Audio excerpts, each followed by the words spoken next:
Mensagem rápida: se está gostando das nossas postagens, por favor, nos ajude curtindo e comentando sobre sua experiência em nosso canal. Por mais que este áudio tenha vindo da internet, invisto algumas horas editando, para trazer a melhor experiência possível ao usuário final. Entendo que é uma troca justa. Trarei sempre o melhor áudio possível, e a melhor qualidade de forma geral. Desde já, muito obrigado mesmo por sua contribuição. Agora vamos a mais um audiolivro de qualidade. Capítulo 7, Lição 6.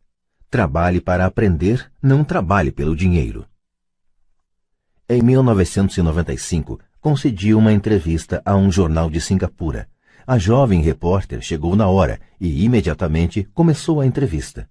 Sentamos no hall de entrada de um hotel luxuoso, tomamos café e falamos do objetivo de minha visita à cidade. Eu devia dividir o palco com Zig Ziglar. Ele falaria de motivação e eu dos segredos dos ricos. Gostaria de ser um dia uma autora de best-sellers, como o senhor, disse ela. Eu já lera alguns de seus artigos de jornal e ficara impressionado. Ela tinha um estilo forte e claro. Seus artigos atraíam o interesse do leitor.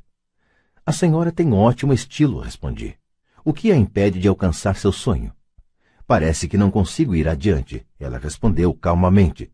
Todos dizem que meus romances são ótimos, mas não acontece nada. De modo que continuo no jornal. Pelo menos dá para pagar as contas. O senhor teria alguma sugestão? Sim, retruquei animadamente.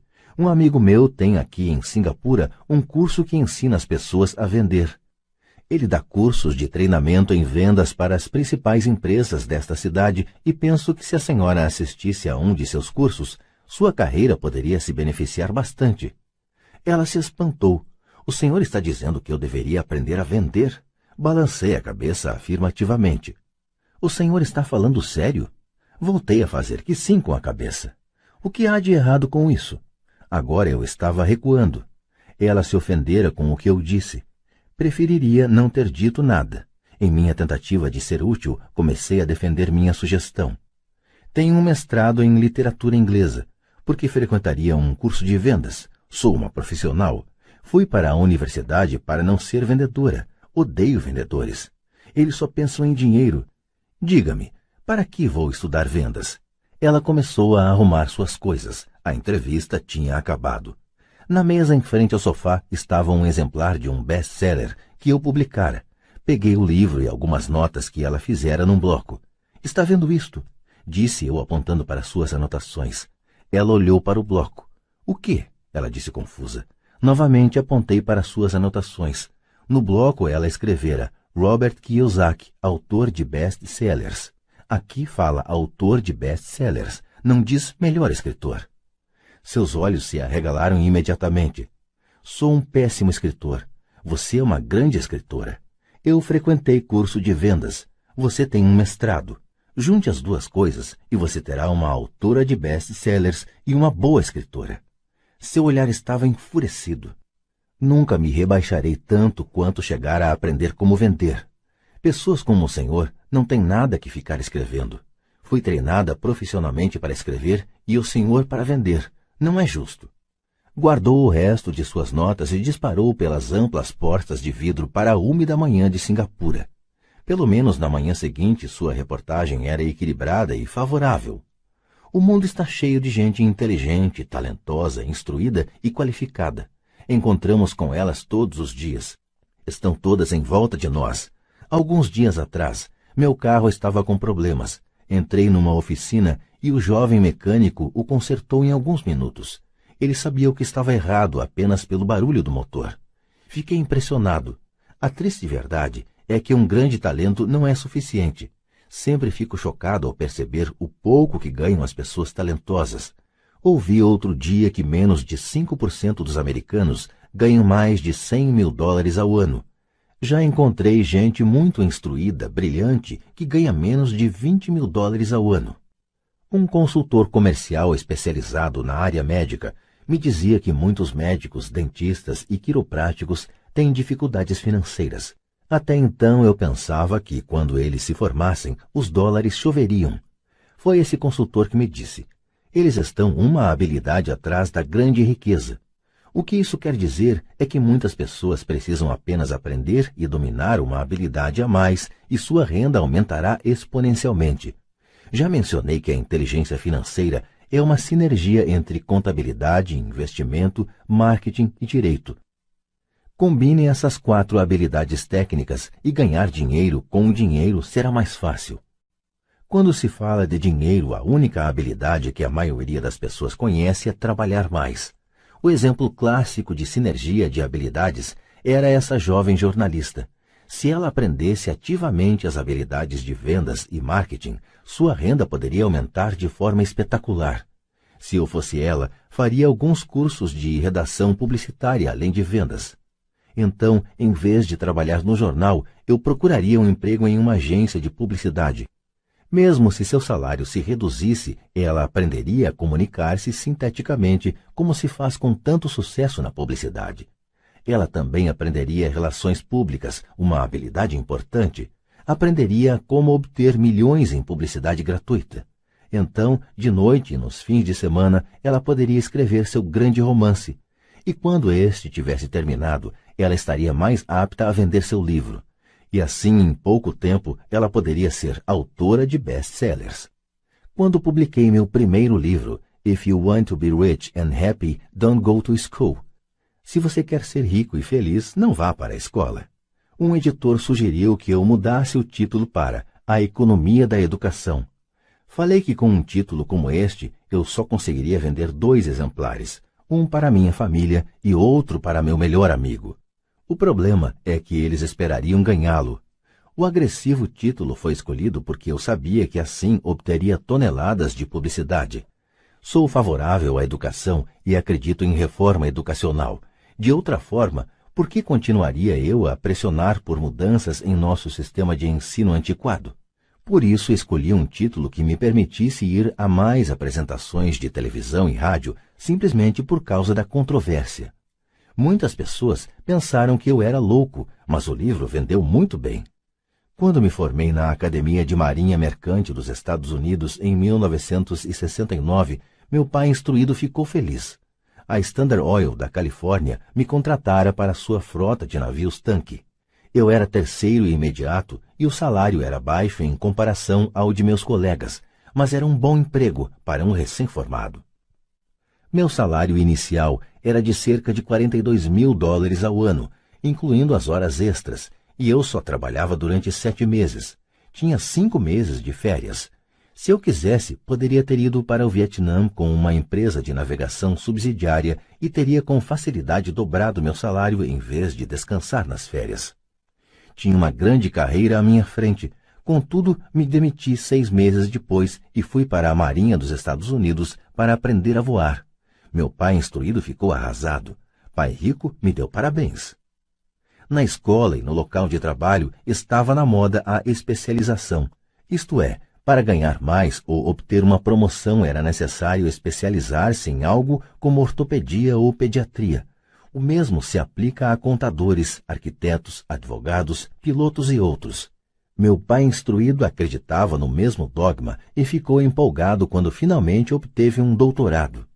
Ele muitas vezes admitia que as escolas recompensam pessoas que estudam mais e mais a respeito de menos e menos. Pai rico me incentivava a fazer exatamente o oposto. Você precisa saber um pouco sobre várias coisas, era a sua sugestão. É por isso que durante anos trabalhei em diferentes áreas de suas empresas. Por um tempo, trabalhei no departamento de contabilidade. Embora eu provavelmente nunca chegasse a ser um contador, ele queria que eu aprendesse por osmose. Pai rico sabia que eu pegaria o jargão e o sentimento daquilo que é importante e do que não é importante. Também trabalhei como ajudante de garçom e como operário na construção, bem como em vendas, reservas e marketing. Ele estava preparando Mike e eu. Ele insistia em que nos sentássemos para assistir a seus encontros com diretores de banco, advogados, contadores e corretores. Queria que conhecêssemos um pouco sobre cada aspecto de seu império. Quando abandonei meu emprego bem pago na Standard Oil, meu pai instruído teve uma conversa séria comigo. Ele estava perturbado. Ele não podia entender minha decisão de largar uma carreira que oferecia salário alto, grandes benefícios, muito tempo de folga e oportunidades de promoção. Quando me perguntou certa noite por que você se demitiu, eu não consegui, por mais que tentasse explicar para ele. Minha lógica não se encaixava com a lógica dele. O grande problema é que minha lógica era a lógica de meu pai rico. A segurança no emprego era tudo para meu pai instruído. Aprender era tudo para meu pai rico. Meu pai instruído pensou que eu tivesse ido para o curso para aprender a ser um comandante de navio. Pai rico sabia que eu estava lá para estudar comércio internacional. Enquanto estudava, fiz transporte de cargas, naveguei em grandes cargueiros, em navios de passageiro pelo Extremo Oriente e pelo Pacífico Sul. Pai rico me incentivava a navegar pelo Pacífico em lugar de ir para a Europa, porque sabia que as nações emergentes estavam na Ásia e não no velho continente. A maioria de meus colegas de turma, incluindo Mike, ainda participava de festas nas suas fraternidades, e eu já estudava comércio, gente, estilos de negócio e culturas no Japão, Taiwan, Tailândia, Singapura, Hong Kong, Vietnã, Coreia, Tahiti, Samoa e Filipinas. Eu também frequentava festas, mas não em fraternidades. Cresci rapidamente. Meu pai instruído não conseguia entender por que eu me demitira do emprego e entrara para a Marinha dos Estados Unidos. Disse-lhe que queria aprender a voar, mas realmente queria aprender a comandar tropas. Pai rico me explicara que a parte mais difícil da condução de uma empresa é a gestão de pessoas. Ele passara 3 anos no exército. Meu pai instruído tinha sido isento do serviço militar. Pai rico me falou do valor de aprender a liderar pessoas em situações difíceis. Liderança é o que você precisa aprender agora, dizia. Se você não for um bom líder, receberá um tiro pelas costas, como ocorre nos negócios. Ao voltar do Vietnã, em 1973, me desliguei embora adorasse voar. Consegui um emprego na Xerox Corporation. Fui para lá por uma razão, e esta não estava nos benefícios. Eu era bastante tímido, e a ideia de vender me parecia a coisa mais apavorante do mundo. A Xerox tem um dos melhores programas de treinamento em vendas dos Estados Unidos. Pai rico ficou muito orgulhoso de mim. Meu pai instruído ficou envergonhado. Sendo um intelectual, considerava que os vendedores estavam abaixo dele. Trabalhei na Xerox durante 4 anos até que superei o medo de bater as portas e ser rejeitado. Ao alcançar permanentemente um lugar entre os 5 maiores vendedores, me demiti e fui em frente, deixando atrás de mim outra grande carreira em uma ótima empresa. Em 1977, formei minha primeira empresa. Pai rico preparara Mike e eu para assumirmos empresas, de modo que agora eu precisava formá-las e pô-las a funcionar. Meu primeiro produto, uma carteira de nylon e velcro, era fabricado no Extremo Oriente e remetido a um armazém em Nova York, perto da escola que eu frequentara. Minha educação formal estava completa e era tempo de testar minhas asas. Se eu fracassasse, estaria falido. Pai rico achava que era melhor quebrar antes dos 30. Você ainda tem tempo de se recuperar, era seu conselho. Na véspera de meu 30º aniversário, a primeira remessa saiu da Coreia para Nova York. Hoje ainda faço negócios internacionais, e conforme me incentivou o pai rico, procuro os países emergentes.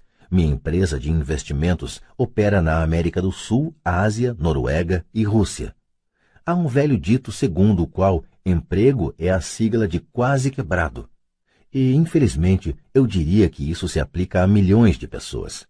Como a escola não acha que inteligência financeira seja inteligência, a maioria dos trabalhadores vive dentro de suas posses. Trabalham e pagam as contas. Há outra terrível teoria da administração que diz: os empregados trabalham apenas o suficiente para não serem demitidos e os empregadores pagam apenas o suficiente para os trabalhadores não irem embora.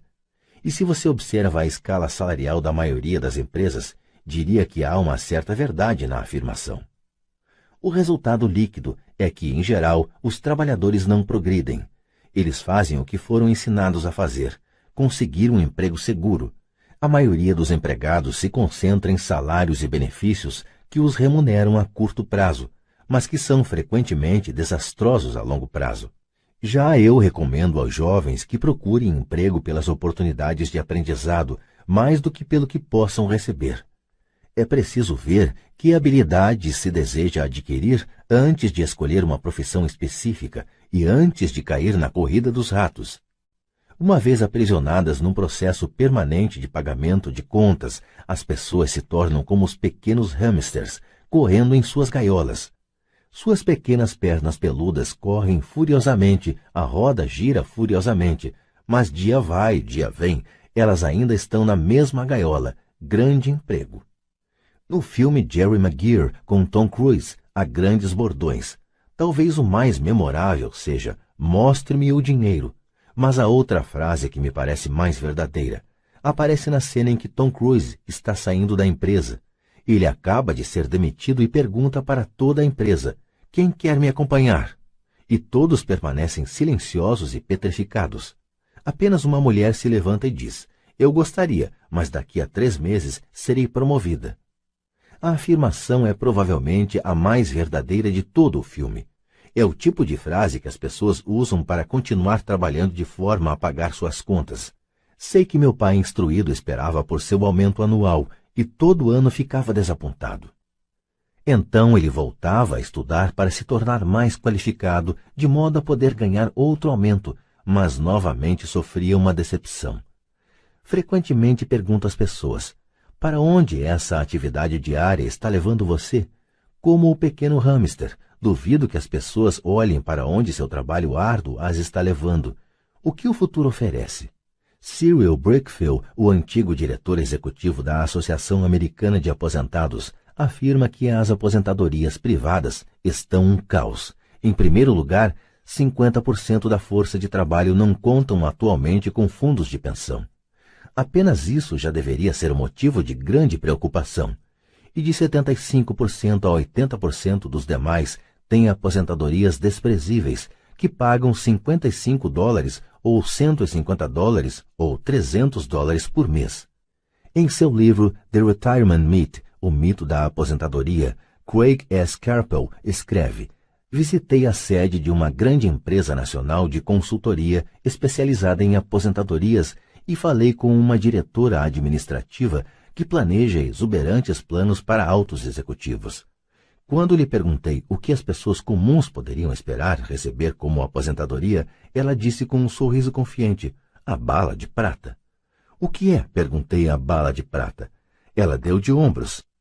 Se os baby boomers descobrem que não têm dinheiro suficiente para viver quando forem mais velhos, eles sempre podem dar um tiro nos miolos." Carpel continua explicando a diferença entre os antigos planos de benefícios definidos e os novos planos de contribuições programadas, que são mais arriscados. Não é um quadro animador para a maioria das pessoas que está trabalhando atualmente, e isso é só a aposentadoria. Quando se acrescentam despesas médicas e casas de repouso para idosos, o quadro se torna aterrador. Em seu livro de 1995, ela indica que as despesas hospitalares variam de $30 mil a $125 mil ao ano. Em uma casa de repouso para idosos, sem qualquer mordomia, a anuidade estava em torno de $88 mil. Muitos hospitais em países onde a medicina é socializada já têm que tomar decisões dramáticas como quem permanecerá vivo e quem vai morrer. Eles tomam essas decisões com base no orçamento e na idade dos pacientes. Os cuidados médicos são destinados ao paciente mais jovem. O paciente mais velho fica para o fim da fila. Assim como os ricos podem se permitir uma educação, eles também podem se manter vivos enquanto aqueles com pouca fortuna morrem. Fico imaginando se há trabalhadores pensando no futuro ou se eles apenas se preocupam com o próximo contra-cheque sem questionar-se sobre o que virá mais adiante. Quando falo para adultos que querem ganhar mais dinheiro, sempre dou o mesmo conselho. Sugiro que pensem no longo prazo. Em lugar de trabalhar simplesmente pelo dinheiro e pela segurança, que são, admito, importantes, sugiro que procurem um segundo emprego onde possam aprender outra habilidade. Muitas vezes recomendo que se integrem a uma empresa de marketing de rede, também chamado de marketing multinível, se quiserem adquirir habilidades de venda. Algumas dessas empresas têm excelentes programas de treinamento que ajudam as pessoas a suportar o medo do fracasso e da rejeição, que são as principais razões pelas quais a maioria das pessoas não é bem-sucedida. A instrução vale mais do que o dinheiro, a longo prazo. Quando ofereço esta sugestão, ouço muitas vezes: "Ah, isso é muito trabalhoso", ou "Só quero fazer o que me interessa". Quanto à primeira resposta, retruco: "Então o senhor prefere passar a vida entregando 50% do que ganha ao governo?" Quanto à segunda observação, digo: "Eu não tenho interesse em ir à academia de ginástica, mas vou para me sentir melhor e viver mais." Infelizmente, há a verdade no velho adágio: não se pode ensinar truques novos a um cachorro velho. A menos que a pessoa esteja acostumada a mudar, é difícil mudar. Mas para aqueles que ainda estão em cima do muro em relação à ideia de trabalhar para aprender algo novo, ofereço esta palavra de incentivo: a vida se parece muito com ir à academia. A parte mais difícil é se decidir a começar. Uma vez feito isso, fica fácil. Em muitas ocasiões, ficava temeroso de ir para a academia, mas chegando lá em movimento era ótimo. Depois dos exercícios, fico feliz de ter me decidido a ir. Se você não está disposto a trabalhar para aprender algo novo e insiste em se especializar em sua área, assegure-se de trabalhar em uma empresa sindicalizada. Os sindicatos foram planejados para proteger especialistas. Meu pai instruído, depois de ter caído em desgraça junto ao governador, tornou-se presidente do Sindicato de Professores do Havaí. Ele dizia que esse era o trabalho mais pesado que já tivera na vida. Meu pai rico, por outro lado, passou toda a sua vida fazendo o possível para que suas empresas não fossem sindicalizadas. Ele foi bem-sucedido, embora os sindicatos fizessem força, pai rico sempre conseguiu combatê-los. Pessoalmente não tomo partido porque posso ver a necessidade e os benefícios de ambas as situações.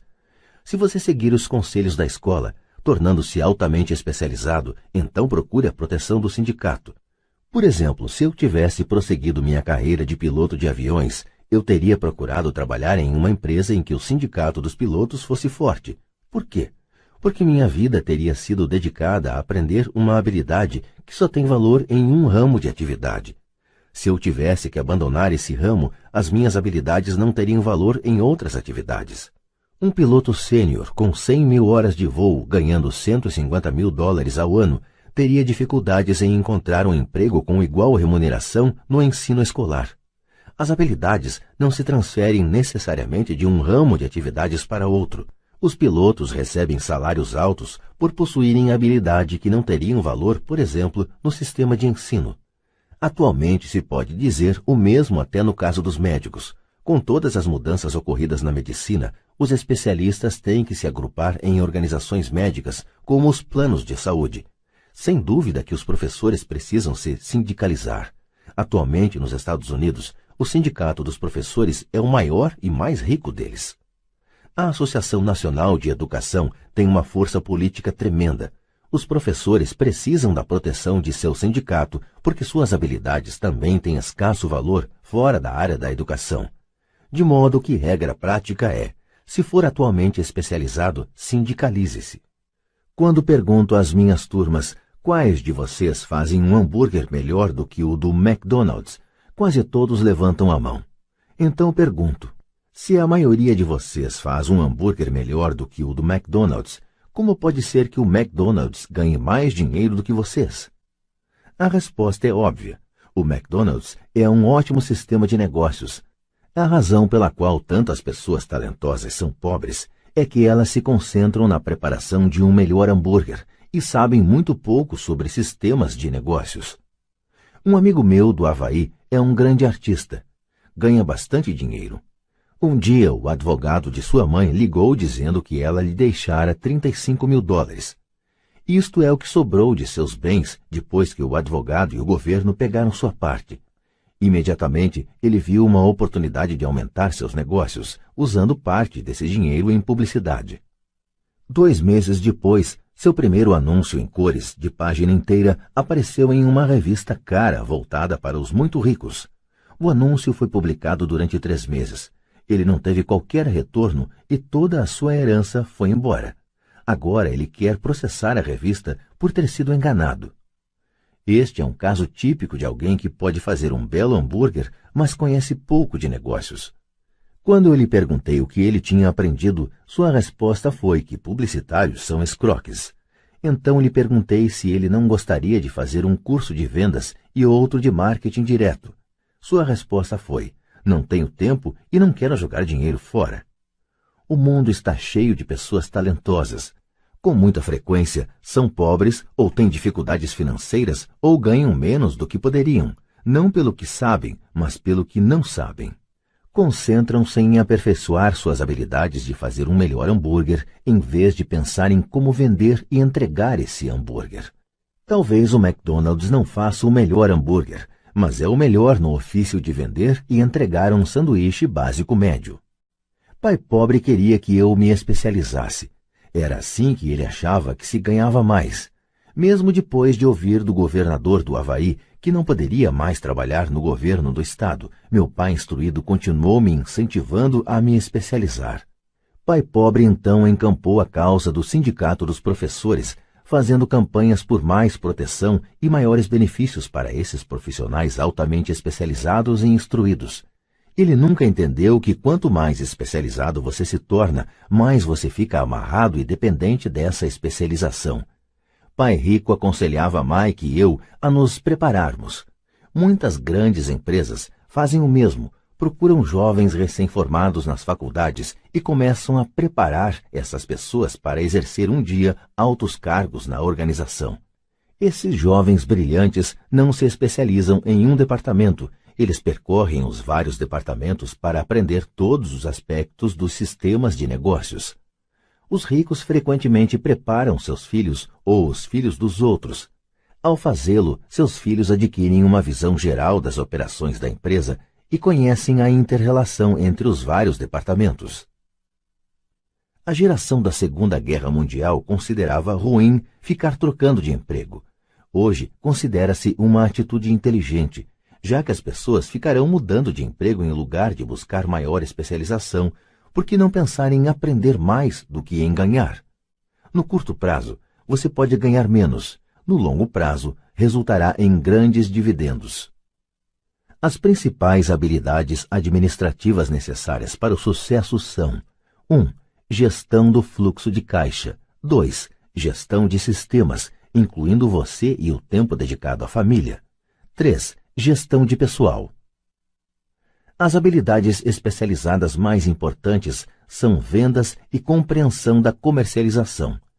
É a habilidade de vender, portanto, de comunicar-se com outro ser humano, seja cliente, funcionário, chefe, cônjuge ou filho, a base para o sucesso pessoal.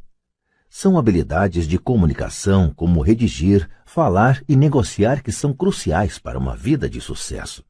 São habilidades que exercito constantemente, fazendo cursos ou comprando fitas educativas para expandir meu conhecimento.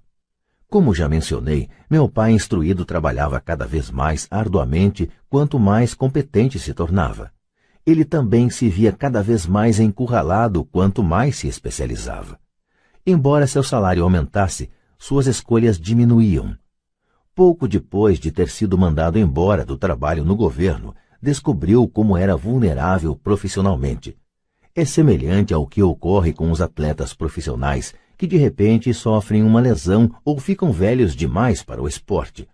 Sua posição bem remunerada é perdida e eles têm habilidades limitadas às quais recorrer.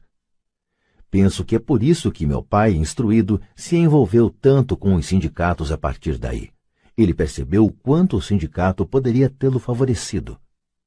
Atualmente encontro ex-professores ganhando centenas de milhares de dólares ao ano. Eles ganham tanto porque têm, além das habilidades especializadas de sua área, outras habilidades. Eles podem tanto ensinar quanto vender e comercializar. As habilidades de venda, marketing, são difíceis para muitas pessoas, sobretudo em decorrência de seu medo da rejeição.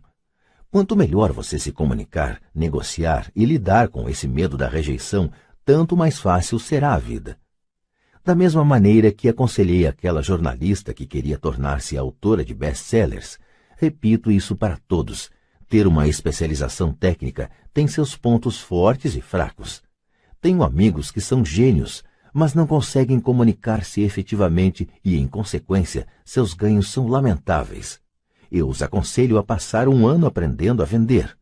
Mesmo se não ganharem nada, sua capacidade de comunicação melhorará. E isso não tem preço. Além de sermos bons aprendizes e vendedores e de entendermos de marketing, devemos ser tanto bons professores quanto bons alunos. Para sermos verdadeiramente ricos, devemos ser capazes tanto de dar quanto de receber. Em casos de dificuldades financeiras, frequentemente o que falta é dar e receber. Sei de muita gente que é pobre porque não é nem bom estudante nem bom mestre. Ambos os meus pais eram homens generosos. Ambos tinham como regra primeiro o dar. A educação era uma de suas formas de doação. Quanto mais davam, mais recebiam. Uma diferença evidente estava na doação de dinheiro. Meu pai rico doava altos montantes. Doava para a igreja, para instituições de caridade, para sua fundação. Ele sabia que para receber dinheiro, você deve dar dinheiro. A doação de dinheiro é o segredo da maioria das grandes famílias ricas. É por isso que existem instituições como a Fundação Rockefeller e a Fundação Ford. São organizações destinadas a tomar a própria riqueza e aumentá-la, bem como distribuí-la perpetuamente. Meu pai instruído costumava dizer sempre: quando tiver algum dinheiro extra, vou doá-lo. O problema é que nunca havia um extra. Trabalhava sempre mais para conseguir mais dinheiro em lugar de concentrar-se na principal lei do dinheiro: dai e recebereis. Ele acreditava no contrário: recebe e darás. Concluindo, tornei-me ambos os pais. Uma parte de mim é um capitalista convicto que adora o jogo do dinheiro fazendo dinheiro. A outra é o do mestre socialmente responsável que está profundamente preocupado com o crescente hiato que separa os que têm dos que não têm. Acredito que o principal responsável por esse hiato crescente é o sistema de ensino arcaico.